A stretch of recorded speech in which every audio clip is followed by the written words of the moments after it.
Sir prime minister को SPG cover मिलता है, बाकी मिनिस्टर्स को एनएसजी कवर मिलता है, लाइक एनएसजी कमांडोज का।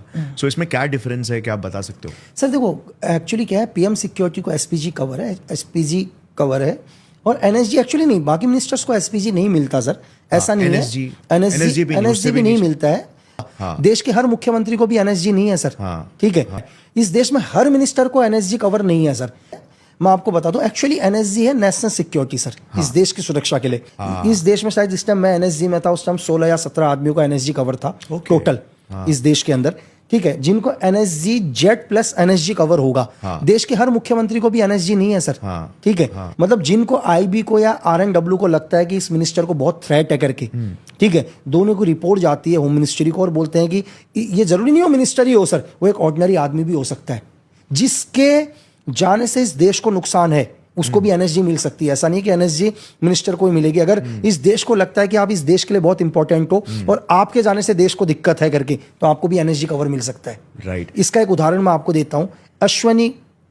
अश्वनी कुमार जो पंजाब केसरी के ऑनर थे, उनको भी एनएसजी कवर था सर, क्योंकि उन्होंने ऑपरेशन ब्लू स्टार में बहुत हेल्प करी थी देश की।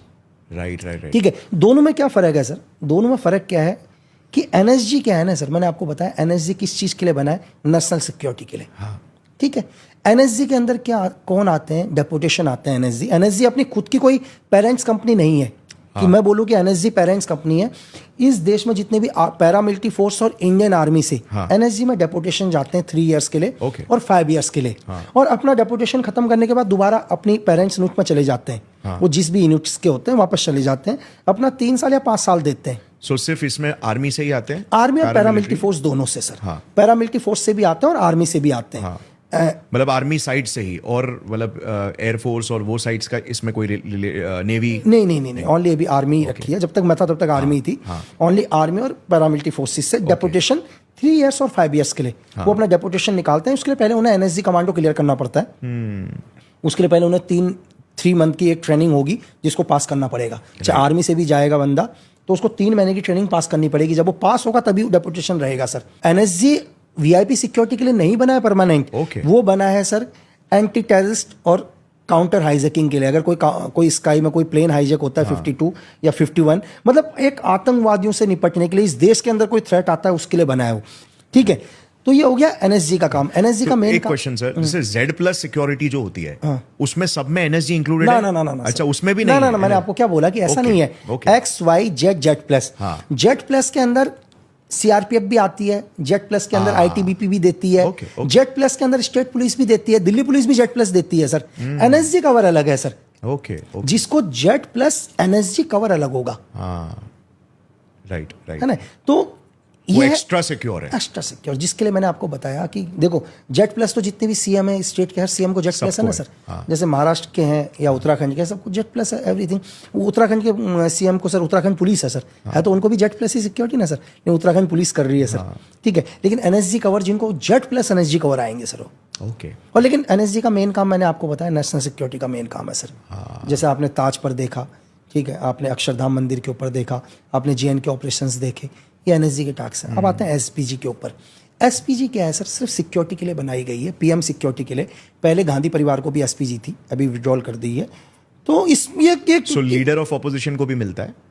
लीडर ऑफ अपोजिशन को नहीं है अभी, एसपीजी नहीं है शायद, सिर्फ पीएम को ही। पीएम सिक्योरिटी से। और जो एक्स पीएम होगा उसको भी रहेगा, एक्स पीएम को भी रहता है एसपीजी से। राइट। तो और दूसरा क्या था कि एसपीजी एनएसजी से बेहतर है, कह सकते हैं? वो सिक्योरिटी है सर, वो पैरामिलिट्री फोर्सेस है सर। उसमें आर्मी के नहीं है sir, only paramilitary forces. Only secure. Sir देखो, आर्मी से बेहतर इस धरती में कुछ नहीं है सर। राइट। मिलिट्री दुनिया की सबसे खतरनाक है सर। राइट। और आर्मी से भी बेहतर पैरामिलिट्री, उसकी स्पेशलाइज्ड यूनिट, और एसपीजी में वो आते हैं। नहीं सर, वापस कंफ्यूज हो गया। एसपीजी पैरामिलिट्री फोर्स और पैरा स्पेशल फोर्स अलग है, दोनों में कंफ्यूज है ऑडियंस को। अच्छा, पैरा एसएफ अलग हो गया, आर्मी का स्पेशल फोर्स। आर्मी का स्पेशल फोर्स है। पैरामिलिट्री के अंदर हो गया सर आपकी बीएसएफ हो गई, सीआईएसएफ हो गई, आईटीबीपी हो गई, सीआरपीएफ हो गई, एसएसबी हो गई, ये पैरामिलिट्री फोर्सेस के अंदर है सर। अर्धसैनिक बल। डिफरेंशिएशन बता सकते हैं? दोनों का डिफरेंसेस बताता हूं सर। अर्धसैनिक बल और इंडियन आर्मी। इंडियन आर्मी आती है डिफेंस मिनिस्ट्री में सर, ठीक है। इंडियन आर्मी डिफेंस मिनिस्ट्री में आती है और पैरामिलिट्री फोर्सेस आती हैं होम मिनिस्ट्री के अंडर, हाँ। है ना। पैरामिलिट्री फोर्सेस मतलब अर्धसैनिक बल, कहने का मतलब है आर्मी किस लिए है सर? आर्मी है इस देश की सुरक्षा के लिए। राइट। किस चीज के लिए? फॉरेन पावर्स से वॉर हो गया तो आर्मी। हाँ। और आर्मी दूसरी जगह कहां पर है? जहां पर काउंटर इंसर्जेंसी है। राइट। जी, मतलब किसी देश का वो हिस्सा जिसको सीआई घोषित कर दिया, हाँ। मतलब ये काउंटर इंसर्जेंसी है भाई, इसमें आतंक, उसको कश्मीर इशू हो गया वैसा। हाँ, सीआई, हाँ। वहां पर आर्मी ऑपरेशन करेगी सर। हाँ। ठीक है। जैसे आपने ये देखा छत्तीसगढ़ वगैरह नक्सलाइट, राइट राइट। इसको काउंटर इंसर्जेंसी नहीं कहेंगे सर। ओके। चाहे यहाँ नक्सलाइट है, यहाँ आर्मी नहीं आ सकती ऑपरेशन करने के लिए। हाँ, क्योंकि इंटरनल मैटर है, ये इंटरनल मैटर है सर। हाँ। इसके लिए अगर नक्सलाइट का ऑपरेशन करने के लिए अगर आर्मी को बुलाना पड़ता है तो पहले इसको इंसर्जेंसी घोषित करना पड़ेगा देश को।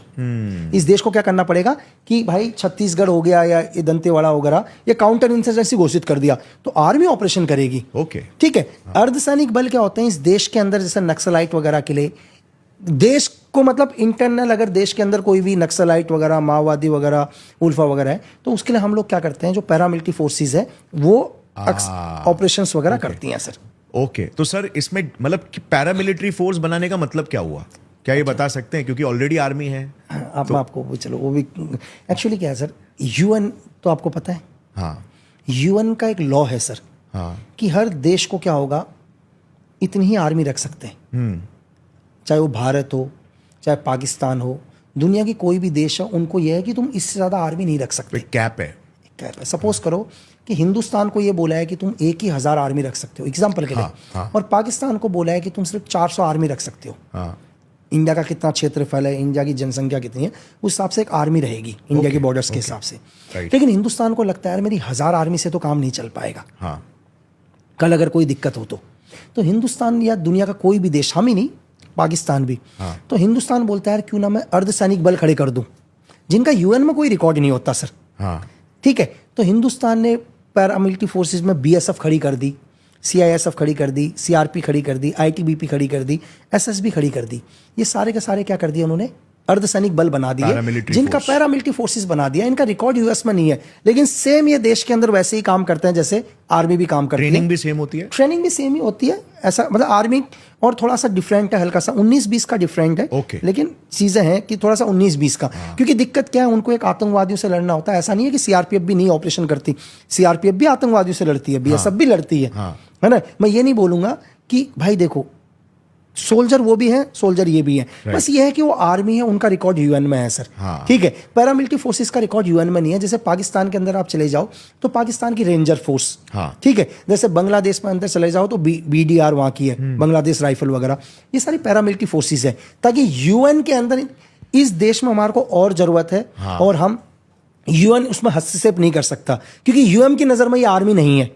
तो इसलिए हर देश को पैरामिलिट्री फोर्स बनानी पड़ती है सर। तो सर अभी एसपीजी कवर की हम बात कर रहे थे, तो उसमें आपने क्या कहा कि पैरामिलिट्री वाले या सिर्फ paramilitary, only paramilitary, only para. देखो पैरामिलिट्री ओनली एसपीजी के लिए जाती है सर। पैरामिलिट्री फोर्सेस के जा सकते हैं, आर्मी के नहीं जा सकते सर। आर्मी सिक्योरिटी के लिए नहीं है सर। आर्मी सिक्योरिटी के लिए नहीं है, किसी मिनिस्टर की सिक्योरिटी के लिए आर्मी नहीं है। अगर आर्मी देखो तो सिर्फ प्रेसिडेंट के लिए आर्मी लगती है सर, गवर्नर के लिए आर्मी लगती है, अगर आपने देखे हो तो। ओके। और अगर लेट्स से कि कोई फॉरेन, जैसे ओबामा आते हैं, तो आपने एक बार ओबामा को भी कवर किया था। ओबामा आते हैं तो आपको एनएसजी दे रखी है ना, एनएसजी कवर दे रखी है, एसपीजी दे रखी है सर। वहां भी आर्मी नहीं लगेगी सर। अच्छा। क्योंकि डेपुटेशन एनएसजी में आ गए ना बंदे सर। मतलब एनएसजी भी एक फोर्स है, उसका भी नाम रिकॉर्ड यूएन में नहीं है। अब मेरी बात समझ रहे हो? एनएसजी भी पैरामिलिट्री फोर्सेस के अंदर मान लो आप। वैसे आप आरआर मान लो, आरआर क्या है, प्योर आर्मी है। मतलब आरआर राष्ट्रीय राइफल आपने देखा है, तो राष्ट्रीय राइफल के अंदर भी इंडियन आर्मी के लोग ही डेपुटेशन जाते हैं विद इन 3 इयर्स के लिए। लेकिन उसको भी अगर आप भारत के रिकॉर्ड में देखो तो वो भी पैरामिलिट्री फोर्सेस है। क्यों है? क्योंकि अगर उसको आप आर्मी घोषित कर दोगे आरआर को, तो फिर जनसंख्या बढ़ गई, नंबर बढ़ जाएगा, यूएन प्रॉब्लम करेगा सर। राइट। सो मतलब इसमें फिर ऐसा नहीं होता होगा क्या, कोई पर्सन अगर आर्मी में है तो वो नहीं सोचता होगा मेरे को पैरामिलिट्री में नहीं जाना है क्योंकि उससे थोड़ा सा स्टेटस कम हो जाता है? पैरामिलिट्री फोर्सेस में कहा, आरआर तो प्योर वही है ना सर। आरआर तो पूरी आर्मी की ही है सर। ओनली डेपुटेशन जा रहे हैं ना सर। आप तो डेपुटेशन ही जा रहे हो ना सर, जिंदगी भर के लिए तो नहीं जा रहे हो, 3 साल के लिए जा रहे हो। राइट। ओनली 3 इयर्स के लिए जा रहे हैं आप, वापस अपनी पेरेंट्स नूट में आओगे आप। ठीक है। तो एसपीजी कवर क्या है सर? पीएम की सिक्योरिटी में एसपीजी कवर है। ठीक है। लेकिन अगर आपको ये लग रहा है कि एसपीजी पीएम की सिक्योरिटी में है, तो इससे पहले मैं आपको बताऊं कि डिपेंड करता है इंटेलिजेंस के ऊपर। हाँ एसपीजी सिर्फ इनर सर्कल में है सर। इस देश की सुरक्षा किसके हाथों में होती है? वहाँ की इंटेलिजेंस एजेंसी। ठीक है, हम दोबारा सबसे पहले पॉइंट पर आ गए, एजेंसी के ऊपर। एजेंसी को पहले ही पता होता है कि किस देश से थ्रेट है करके, उस थ्रेट को वहीं खत्म कर देते हैं सर। वो थ्रेट यहाँ तक पहुँचने नहीं देंगे कभी, इनर रिंग तक पहुँच ही नहीं पाएगा, कभी नहीं पहुँच पाएंगे सर। तो कोई भी देश के, अगर मैं आपको ये बताऊं कि अगर कोई भी देश सुरक्षित है या किसी भी देश के अंदर कोई घटना होती है, अगर किसी देश के अंदर कोई घटना हुई है तो मैं मानूंगा कि वो उसकी इंटेलिजेंस की वजह से हुआ, फेलियर की वजह से। अगर कोई देश सबसे सेफ है तो मैं ये बोलूंगा कि उस देश सबसे सेफ है सिर्फ उसकी इंटेलिजेंस की वजह से, क्योंकि वो इंटेलिजेंस इनपुट हमेशा पहले दे देता है। अगर आपको ये क्लिप पसंद आई तो पूरे पॉडकास्ट का लिंक नीचे डिस्क्रिप्शन में है। Indulge and enjoy.